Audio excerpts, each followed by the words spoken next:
It's hard to imagine 15,000 people coming from two directions, walking and riding horses and carriages up the Kelley Stand Road, a dirt road that connects the towns of Sunderland and Stratton over the Green Mountains. But almost exactly 180 years ago, on July 7th and 8th in 1840, that would have been the scene over what is now a quiet passageway mostly used by hikers and campers who use it to access the Appalachian Trail and the Long Trail. The occasion that brought that number of people to a remote clearing along the road in Stratton was a political rally.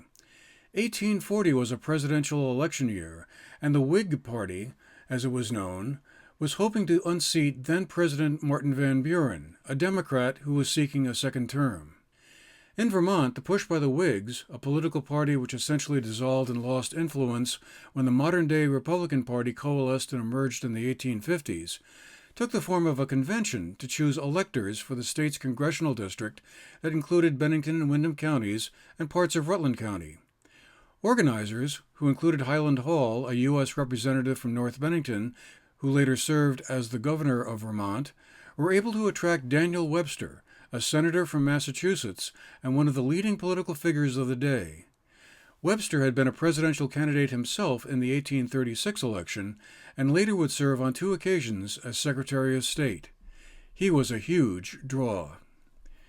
Stratton's town clerk, Kent Young, has written an account of the event that's included in a history of the town of Stratton he has authored, and he sets the scene for us at the site where the convention took place, modestly marked by a metal plaque on a large rock part way up an unmarked driveway.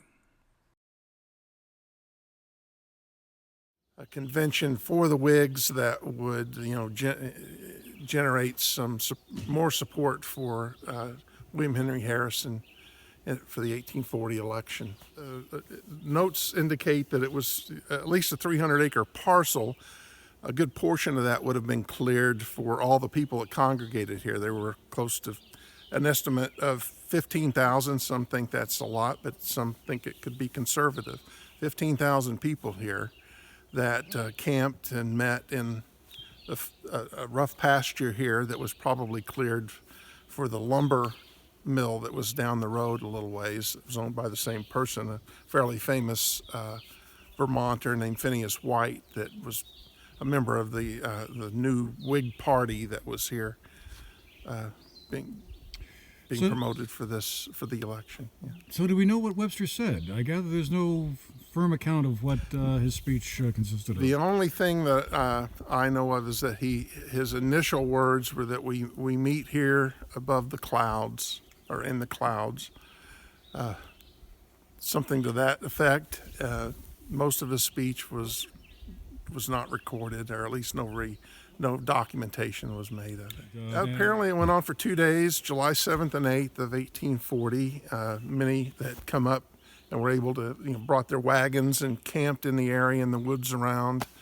Webster actually made his speech on Tuesday, July 7th, the first day of the convention here, and after his speech, he probably had a meal in a large cabin that was built on the site that was supposedly 100 feet north to south and 50 feet east to west, somewhere in this vicinity. They all ate off of wood shingles, pork and beans. And that night, he probably went just a quarter mile down the road here. Apparently, he stayed at a place called Torrey's Tavern that was there at the time, and spent the night there before he went on to his next. So what was the aftermath? Then as now, American politics was a tumultuous place, with divisions between Whigs and Democrats stoked by the sharp recession and financial panic that had occurred in 1837.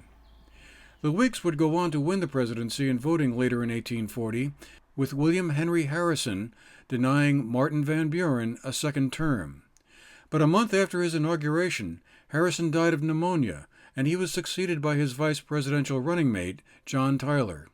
Tyler himself was expelled from the party in 1841 after clashing with Henry Clay of Kentucky, another prominent Whig senator, and other Whig Party leaders over economic policies such as the reestablishment of a national bank. Clay won his party's nomination in the 1844 presidential election, but was defeated by Democrat James K. Polk.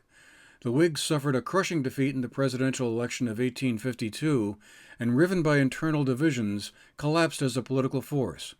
The last vestiges of the Whig Party faded away after the American Civil War, but Whig ideas remained influential for a while to come. Today, the spot where Webster spoke is a quiet field, and it's hard to picture it holding a crowd that would have matched 5% of the entire population of Vermont at the time. But as the saying goes, history happened here. For the GNAT-TV News Project, I'm Andrew McKeever.